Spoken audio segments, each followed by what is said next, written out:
நம்ம இன்னைக்கு சீரக சம்பா சிக்கன் பிரியாணி செய்ய போகிறோம். அதுக்கு தேவையான பொருள் 1/2 கிலோ சிக்கன், சீரக சம்பா ரைஸு 2 ஆழாக்கு எடுத்திருக்கேன்.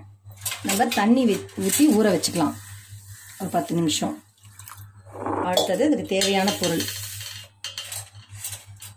புதினா, 2 தக்காளி, 1 வெங்காயம், தாளிக்க ஸ்பைசஸ் போட்டிருக்கேன். அது என்ன வேணாலும் நீங்கள் போட்டுக்கலாம். 1/2 கப் தயிர், 2 ஸ்பூன் மிளகாத்தூள், இஞ்சி பூண்டு பேஸ்ட்டு 2 ஸ்பூன், லெமன் ஜூஸ் 1, உப்பு 2 ஸ்பூன், மஞ்சள் தூள், ஒரு சின்னதாக ஒரு வெங்காயம், அதில் ஒரு கருப்பு ஏலக்காய், 2 நார்மல் ஏலக்காய் எடுத்திருக்கேன், பட்டை, இந்த சோம்பு எல்லாம் போட்டு அரைச்சிக்கிறேன். இதை அரைச்சி எடுத்துன்னு வந்து இப்போ அதை எப்படி மிக்ஸ் பண்ணுறதுன்னு காமிக்கிறேன். இப்போ நம்ம அரைச்சிட்டு வந்துட்டோம் அந்த பேஸ்ட்டை, அந்த வெங்காயம் அந்த ஸ்பைசஸ் போட்டு. இப்போ இதெல்லாம் ஊற்றிக்கலாம். மிக்சியிலேருந்து எல்லாத்தையும் இதில் போட்டுட்டு எடுத்து வச்ச இஞ்சி பூண்டு பேஸ்ட்டு, மிளகாத்தூள் 2 ஸ்பூனு, உப்பு, தயிர், லெமன் ஜூஸ்,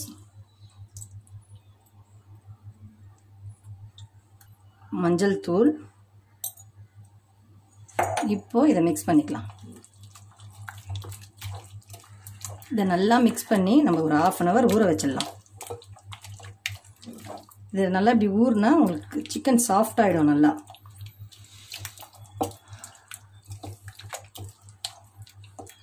குக்கர் வச்சுக்கலாம். எண்ணெய் ஊற்றிக்கலாம், தேவையான அளவு எண்ணெய். ஸ்பைசஸ் போட்டுக்கலாம். ஸ்பைசஸ் போட்டோடனையும் வெங்காயம் போட்டுக்கலாம். ஒரு வெங்காயம்,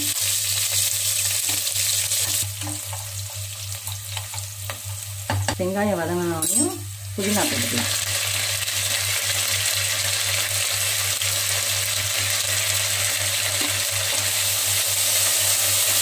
எல்லாத்தையும் போட்டதுனால நம்மளுக்கு ஈஸியாக முடிஞ்சிடும் பிரியாணி.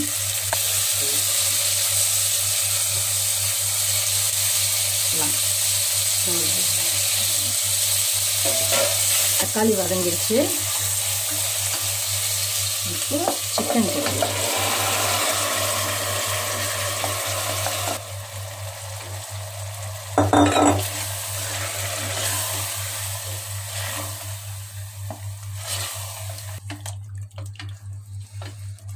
இப்போ சிக்கன் வதங்கிடுச்சு. இப்போ நம்ம 2 ஆழாக்கு அரிசி ஊற வச்சு வச்சோம்ல, அந்த ரைஸ் இதில் போட்டுக்கலாம்.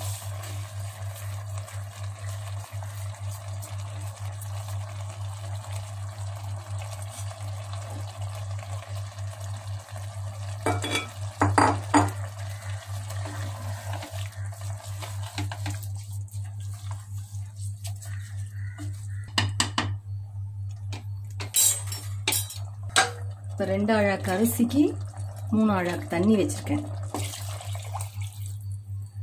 இப்போ இது கொதிக்கட்டும். முடியறேன். இப்போ கொதிச்சிடுச்சு நல்லா. இப்போ நம்ம க்ளோஸ் பண்ணிடலாம்.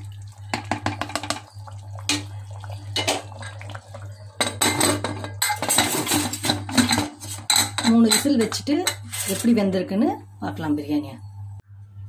ஓகே, இப்போ நம்ம திறந்து பார்த்துடலாம் பிரியாணி எப்படி வந்திருக்குன்னு. சூப்பராக வந்திருக்கு சிக்கன் பிரியாணி.